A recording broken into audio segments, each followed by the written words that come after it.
আসসালামু আলাইকুম। সকলে কেমন আছেন? আশা করি আলহামদুলিল্লাহ সকলে ভালো আছেন। আমিও আপনাদের আলহামদুলিল্লাহ ভালো আছি। আমরা 19তম শিক্ষক নিবন্ধন প্রস্তুতির অনলাইন কোর্সের আজকে আমরা দ্বিতীয় ক্লাস করব। তাহলে আমরা আমাদের ক্লাসে চলে যাই। আমাদের আজকের যেহেতু আমরা গতদিন সূরা আল বাকারার উপর গুরুত্বপূর্ণ কিছু সংক্ষিপ্ত প্রশ্নের আলোচনা করেছি। সূরা আল বাকারার উপর গুরুত্বপূর্ণ এমসিকিউ প্রশ্ন আমি শুরুতে আবার বলে রাখছি, যেগুলো একেবারে কমন, যেগুলো আপনারা পারবেন, ওই প্রশ্নগুলো আমি ধরার চেষ্টা করিনি, কারণ এটা একটা বিশাল বড় সূরা, যার কারণে গুরুত্বপূর্ণ যেগুলো পরীক্ষায় আসার মতো সেই প্রশ্নগুলোই আমি নিয়ে এসেছি। তারপরেও অনেক প্রশ্ন হয়ে গেছে, কারণ এটা যেহেতু একটা বড় সূরা, আর যেহেতু 4টি সূরা আমাদের পাঠ্য, তার মধ্যে এই সূরাটা সবচেয়ে বড়, সেক্ষেত্রে এই সূরা থেকে আমাদের প্রশ্ন বেশি আসবে। তাই আমরা এই সূরা আল বাকারার প্রশ্নগুলো আমরা খুব ভালোভাবে পড়ব। তাহলে আমরা আমাদের ক্লাসে চলে যাই। আমাদের আজকের ক্লাসের আলোচনা হলো সূরা আল বাকারা এর গুরুত্বপূর্ণ এমসিকিউ প্রশ্ন। আমাদের 1 নম্বর প্রশ্ন হলো আল কোরআন শব্দের অর্থ কী? যেহেতু আমরা সূরা আল বাকারা পড়ব আর এটা কোরআনের অংশ, সেক্ষেত্রে কোরআন সম্পর্কে দু একটি প্রশ্ন আমরা জেনে নিই। যে আল কোরআন শব্দের অর্থ কী? ক অধিক পঠিত, খ কম পঠিত, গ পাঠদান, ঘ জ্ঞান। আমাদের উত্তর হবে ক অধিক পঠিত। কোরআন শব্দের অর্থ হলো অধিক পঠিত। বিশ্বের মধ্যে যত গ্রন্থ রয়েছে, কোনো গ্রন্থই এই কোরআনের মতো এত বেশি পঠিত হয় না। কারণ কোনো একটি গ্রন্থ দেখা যায় বাজারে আসলে বা পাবলিশ হলে সর্বোচ্চ 6 মাস 1 বছর থাকে, তারপরে ওই বইটা আর কেউ পড়ে না। অথচ কোরআন সেই 1400 বছর আগ থেকে আজ পর্যন্ত চলমান চলতেছে। আমাদের 2 নম্বর প্রশ্ন হলো আল কোরআন কোথায় সংরক্ষিত ছিল? ক বাইতুল মামুরে, খ বাইতুল ইজ্জাতে, ঘ আরশে আজমে, ঘ লাউহে মাহফুজে। আমরা জানি যে কোরআন রাসূল সাল্লাল্লাহু আলাইহি ওয়াসাল্লামের নিকট যখন অবতীর্ণ করা হয়, তার পূর্বে পুরা কোরআনটাই লৌহে মাহফুজের মধ্যে আল্লাহ মাইল ফলকের মধ্যে সংরক্ষিত করে রেখেছেন। তাহলে আমাদের 3 নম্বর প্রশ্ন হলো আল কোরআন কার উপর নাজিল হয়? ক হযরত মুসা আলাইহিস সালামের উপর, খ হযরত মুহাম্মদ সাল্লাল্লাহু আলাইহি ওয়াসাল্লামের উপর, ঘ হযরত দাউদ আলাইহিস সালামের উপর, ঘ হযরত ঈসা আলাইহিস সালামের উপর। আমরা জানি কোরআন আমাদের নবী, শেষ নবী হযরত মুহাম্মদ সাল্লাল্লাহু আলাইহি ওয়াসাল্লামের উপর দীর্ঘ 23 বছরে ধারাবাহিকভাবে অবতীর্ণ হয়। তাহলে আল কোরআন কার উপর নাজিল হয়? হযরত মুহাম্মদ সাল্লাল্লাহু আলাইহি ওয়াসাল্লামের উপর নাজিল হয়। আমাদের 4 নম্বর প্রশ্ন হলো আল কোরআনের কত বছর ধরে নাজিল হয়েছে? আমরা জানি যে কোরআন দীর্ঘ 23 বছর ধরে পর্যায়ক্রমে ধারাবাহিকভাবে প্রয়োজন অনুসারে নাজিল হয়েছে। তাহলে আমাদের অপশন ক 20 বছর, খ 21 বছর, গ 22 বছর, ঘ 23 বছর। আমাদের উত্তর হবে ঘ 23 বছর, কারণ কোরআন দীর্ঘ 23 বছরে পর্যায়ক্রমে নাজিল হয়েছে। আমাদের 5 নম্বর প্রশ্ন হলো পরিপূর্ণ জীবন ব্যবস্থার নাম কি? আমরা জানি যে Quran is the complete code of life. Quran হলো পরিপূর্ণ জীবন ব্যবস্থা, যেখানে অর্থনীতি, সমাজনীতি, রাজনীতি, পরিবার নীতি, একটি মানুষের জীবন চলার জন্য যা যা প্রয়োজন এই কোরআনের মধ্যে তা রয়েছে।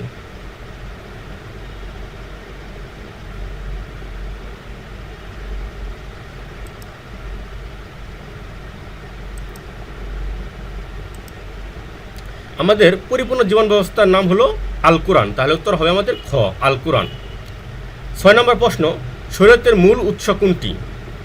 আল কোরআন, খ আল কালাম, গ আল ফিক, ঘ আল মান্তিক। শরীয়তের মূল উৎস হলো আল কোরআন। তাহলে আমাদের উত্তর হবে ক আল কোরআন। 7 নম্বর প্রশ্ন জায়েদ বিন সাবিত রাদিয়াল্লাহু তাআলা আনহু কোরআন সংকলনে কয়টি পদ্ধতি অবলম্বন করেন? আমরা জানি যে রাসূল সাল্লাল্লাহু আলাইহি ওয়াসাল্লাম যে ওহী লেখক হিসাবে যাদেরকে নিয়োজিত করেন, তার প্রধান ছিলেন জায়েদ বিন সাবিত রাদিয়াল্লাহু তাআলা আনহু।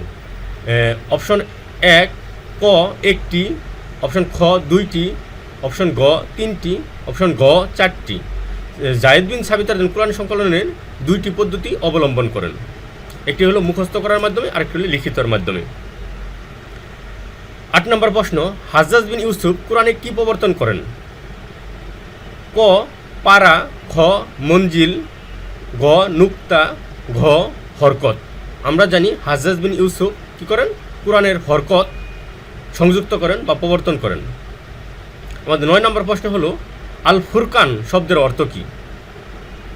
উত্তর প্রশ্ন অপশন ক সত্যের সত্যায়নকারী, অপশন খ সত্যের সন্ধানী, অপশন ঘ সত্য মিথ্যার পার্থক্যকারী, অপশন ঘ মিথ্যা নির্ধারণকারী।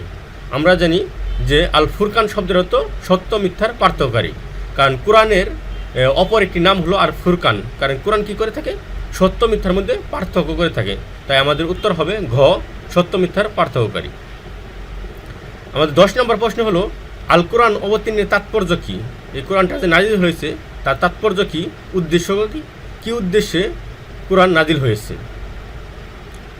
অপশন ক আরব জাতির মুক্ত করা, অপশন খ কোরআনের বাণী ছড়িয়ে দেওয়া, অপশন গ অবক্ষয় থেকে সমাজ রক্ষা করা, অপশন ঘ মানুষকে হেদায়েত দান করা।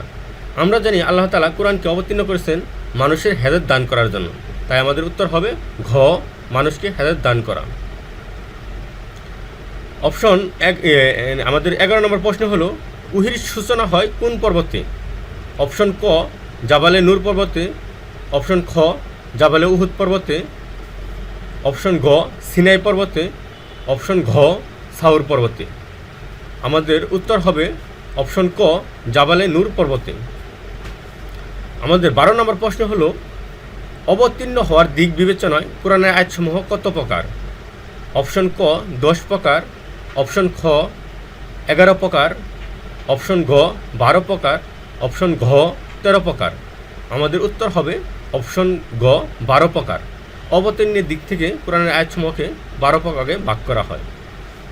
আমাদের 13 নম্বর প্রশ্ন হলো হযরত উসমান রাদিয়াল্লাহু তাআলা আনহু কার পরামর্শে কোরআন সংকলন করেন?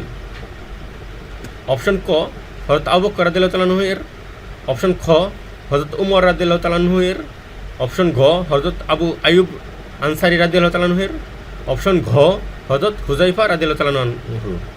আমাদের প্রশ্নটা হলো হযরত উসমান কার পরামর্শে কোরআন সংকলন করেন? আমাদের প্রশ্নের উত্তর হবে ঘ হযরত হুযায়ফা রাদিয়াল্লাহু তাআলা আনহু এর পরামর্শে, কারণ হযরত হুযায়ফা রাদিয়াল্লাহু তাআলা আনহু হযরত উসমানকে পরামর্শ দেন যে কোরআনটা লিখিতভাবে বা এভাবে সংকলন করতে হবে।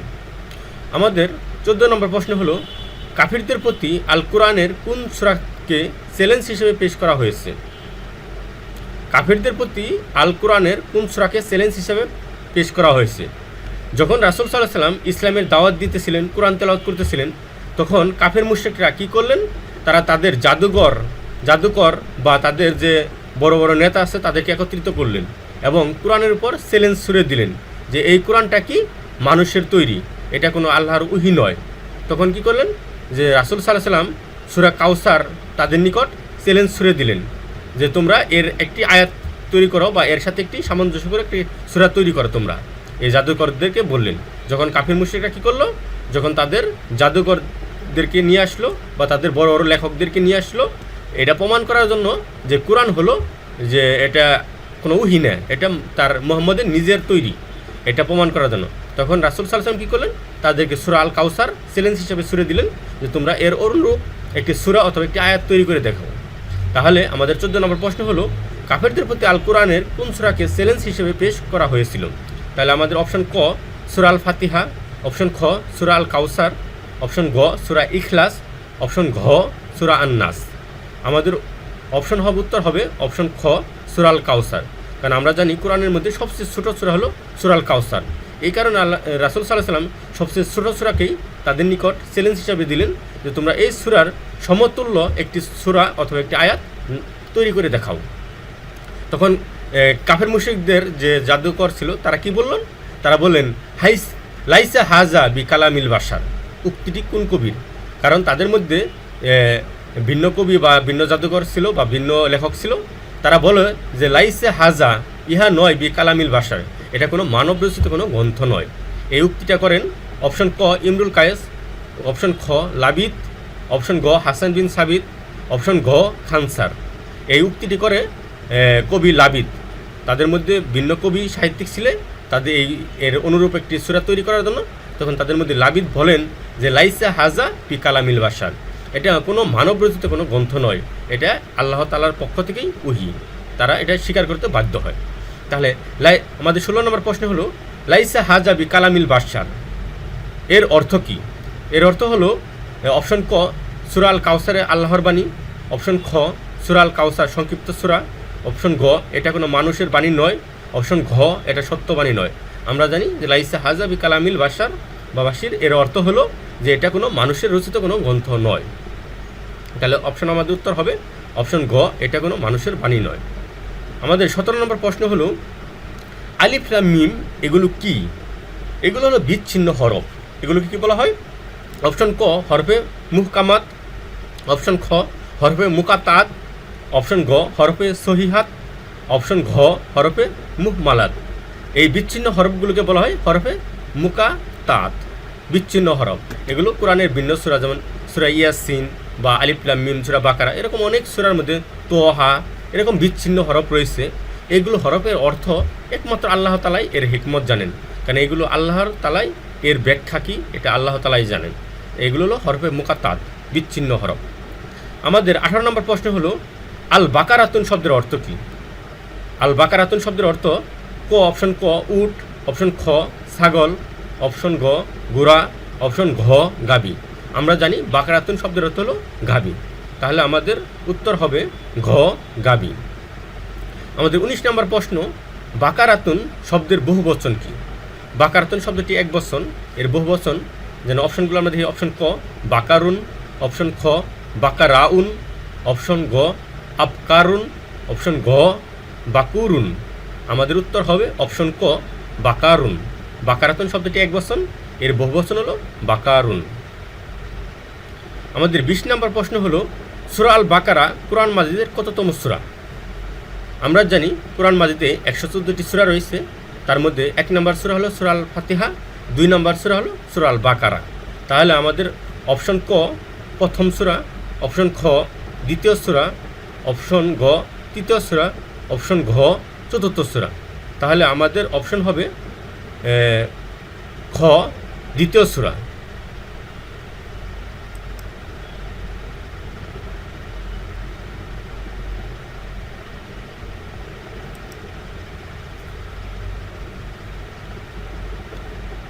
আমাদের 21 নম্বর প্রশ্ন হলো সূরা আল বাকারার আয়াত সংখ্যা কতটি? আমরা জানি যে কোরআনের মধ্যে সবচেয়ে যে বড় সূরাটি রয়েছে সেটি হলো সূরা আল বাকারা।